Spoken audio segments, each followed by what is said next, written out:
Hello student, welcome back to my channel exam तक। Student, यदि आप हमारी चैनल पर नए हैं तो चैनल को जरूर सब्सक्राइब कर लें तथा वीडियो को अपने दोस्तों तक ज़्यादा से ज़्यादा शेयर करें। स्टूडेंट, इस वीडियो में हम पढ़ने वाले हैं क्लास 10th मैथ के वीवीआई ऑब्जेक्टिव क्वेश्चन, जो कि ज़्यादातर एग्जाम में पूछे गए हैं और ऐसे क्वेश्चन जो एग्जाम में आ सकते हैं। चलिए हम शुरू करते हैं।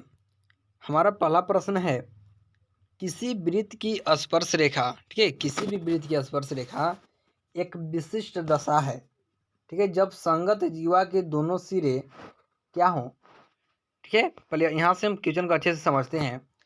किसी वृत्त की स्पर्श रेखा एक विशिष्ट दशा है जब संगत जीवा के दोनों सिरों क्या हो, क्या वह असंपाती हो या वह संपाती हो, या एक दूसरे को प्रतिच्छेद करती है, या प्रत्येक सिरे वृत्त के केंद्र से होकर गुजरता है। तो स्टूडेंट, किसी भी वृत्त की स्पर्श रेखा एक विशिष्ट दशा होती है जब उसकी संगत जीवा के दोनों सिरे क्या होती है, संपाती होती है। यानी कि ऑप्शन नंबर बी हमारा सही हो जाएगा, संपाती होती। इसके बाद हमारा नेक्स्ट क्वेश्चन है, बोल रहा है कि किसी वृत्त की स्पर्श रेखा वृत्त को कितने बिंदुओं पर स्पर्श करती है। ठीक है, किसी भी वृत्त की जो स्पर्श रेखा होती है वह वृत्त को कितने बिंदुओं पर स्पर्श करती है। चलिए हम यहाँ से देखते हैं। मान लेते हैं एक हमारे पास एक वृत्त है, ठीक है, एक वृत्त है। तो स्पर्श रेखा क्या होती है कि स्पर्श रेखा एक वृत्त को उसके बाहरी से टच करके गुजरती है। यानी एक स्पर्श रेखा हम यहाँ से खींच लेते हैं जिसका नाम है ए बी। ठीक है, अब स्टूडेंट हम यहाँ से देखते हैं कि जो हमारी जो स्पर्श रेखा है यह एक वृत्त को सिर्फ एक ही बिंदु पे टच कर रही है। ठीक है, यह एक वृत्त को एक ही बिंदु पे यह टच कर रही है। यानी कि हमारा सही आंसर हो जाएगा ऑप्शन नंबर ए, एक बिंदु पर। ठीक है, किसी भी वृत्त की जो स्पर्श रेखा होती है वो किसी वृत्त को केवल एक बिंदु पे टच करती है। क्लियर है, यहाँ सब समझ गए। उसके बाद हम लोग अगला क्वेश्चन देखेंगे।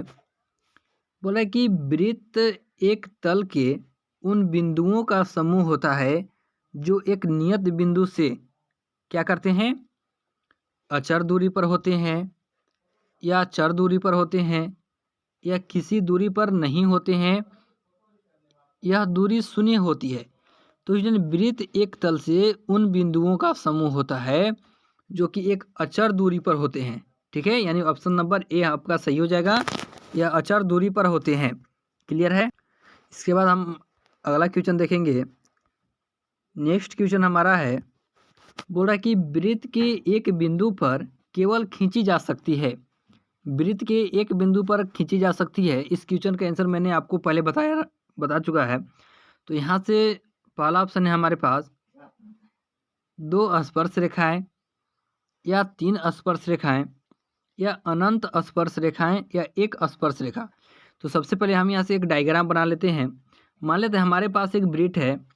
तो स्टूडेंट हमने पढ़ा हुआ है कि वृत्त जो स्पर्श रेखा होती है वह वृत्त के बाह्य बिंदु को टच करके गुजरती है। ठीक है, तो मान लेते हैं हमारे पास एक स्पर्श रेखा ए बी है और हमारे पास जो वृत्त है मान लेते हैं ये हमारे पास एक सी नाम का वृत्त है। ठीक है, तो जो बाह्य बिंदु से जो स्पर्श रेखा गुजरती है वह वृत्त को सिर्फ एक ही बिंदु पे वह टच करती है।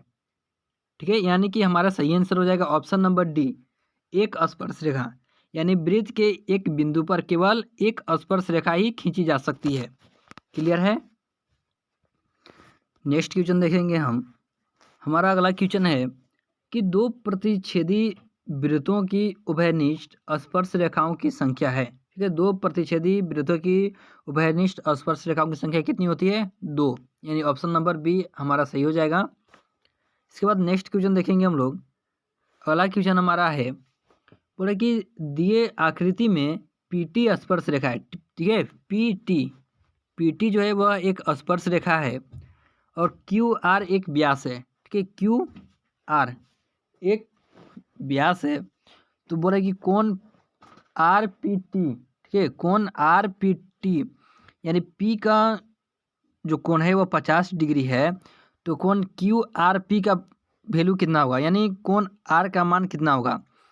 तो कोण आर का मान कितना होगा स्टूडेंट, जितना स्पर्श रेखा की कोण होगी, ठीक है। जितनी स्पर्श रेखा की कोण होगी, यानी कि जितना कोण P का वैल्यू होगा उतना ही कोण R का वैल्यू होगा और उतना ही कोण Q का वैल्यू होगा। यानी कोण P का वैल्यू कितना है 50, तो कोण R का वैल्यू कितना होगा 50, यानी कि ऑप्शन नंबर बी हमारा सही हो जाएगा 50 डिग्री, ठीक है। इसके बाद हम लोग नेक्स्ट क्वेश्चन देखेंगे। अगला क्वेश्चन हमारा है, यदि कोई रेखा वृत्त को सिर्फ एक बिंदु पर स्पर्श करती है तो वह रेखा कहलाती है, ठीक है। यदि कोई रेखा वृत्त को केवल एक ही बिंदु पर स्पर्श करती है तो वह रेखा कहलाती है। हमने इसके बारे में पढ़ा हुआ है। तो चलिए यहाँ से हम एक पहले वृत्त खींच लेते हैं। अब ये बोल रहा है कि हमारे पास एक रेखा है जो वृत्त को केवल एक बिंदु पे स्पर्श करती है। हमने मान लिया कि हमारे पास एक ए बी नाम का एक रेखा है जो वृत्त को एक बिंदु पे स्पर्श कर रही है। तो हमने पढ़ा हुआ है कि वैसी रेखा जो किसी वृत्त को केवल एक बिंदु पे स्पर्श करती है उसे हम लोग स्पर्श रेखा कहते हैं। यानी कि ऑप्शन नंबर बी सही हो जाएगा, स्पर्श रेखा, ठीक है। चलिए नेक्स्ट क्वेश्चन देखेंगे हम लोग। नेक्स्ट क्वेश्चन हमारा है, यदि जब किसी छेदक रेखा के दोनों सिरे समपाती हो तो वह होगा, ठीक है। जब किसी छेदक रेखा के दोनों सिरे समपाती हो तो वह रेखा कौन सी होगी, वह रेखा होगी स्पर्श रेखा। यानी कि ऑप्शन नंबर बी सही हो जाएगा, स्पर्श रेखा, क्लियर है। इसके बाद नेक्स्ट क्वेश्चन देखेंगे हम लोग। अगला क्वेश्चन हमारा है, चित्र में पी क्यू कौन सी रेखा कही जा सकती है, ठीक है। हमारे पास एक फिगर दिया हुआ है, यहाँ पे बोल रहा है कि चित्र में पी क्यू जो एक रेखा है उसे हम लोग कौन सी रेखा कह सकते हैं। चलिए यहाँ से हमारे पास 4 ऑप्शन है, अपरिच्छेदी रेखा या प्रतिच्छेदी रेखा या स्पर्श रेखा या कोई रेखा नहीं।